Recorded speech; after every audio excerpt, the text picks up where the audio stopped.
Consumer Action has been approved as a designated complainant by the ACCC. What is a designated complainant and why is it so important?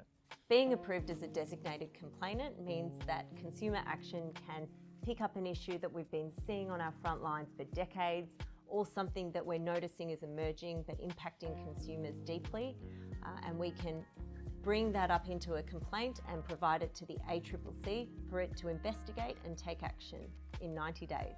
Why has Consumer Action decided to select unsolicited sales as the first ever designated complaint?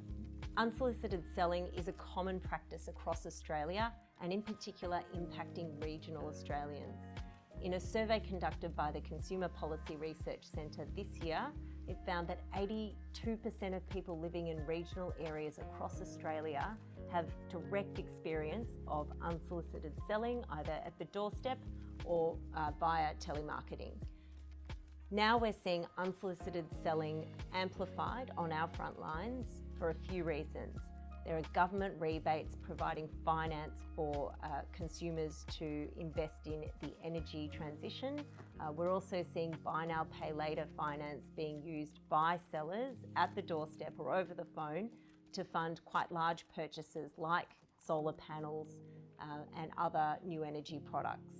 And what are some of the harms that are associated with unsolicited selling? Well, what we're seeing on our front lines is people presenting in financial hardship, unable to afford the product that they were sold at the doorstep, but also complaints of really unfair and unscrupulous practices.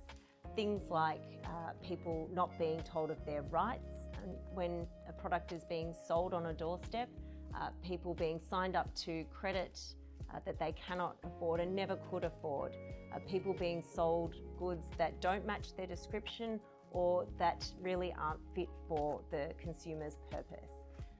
What makes unsolicited selling so difficult is that there's limited oversight. It's happening out of sight, at the doorstep or over the phone. And so stronger regulation is needed to make sure that those sales practices are fair and safe. What action would you like to see the ACCC take as a result of this complaint? Well, unsolicited selling has been a problem for a long time. We would love to see the ACCC recommend to government that it legislate a complete ban against unsolicited selling, that's door-to-door sales and telemarketing, across all products and services. The ACCC may choose to conduct a market study for further information in addition to the evidence we've provided in our designated complaint before making that recommendation. And indeed, it should look into the impact of lead generation in driving unsolicited selling and the harms that are caused by those practices.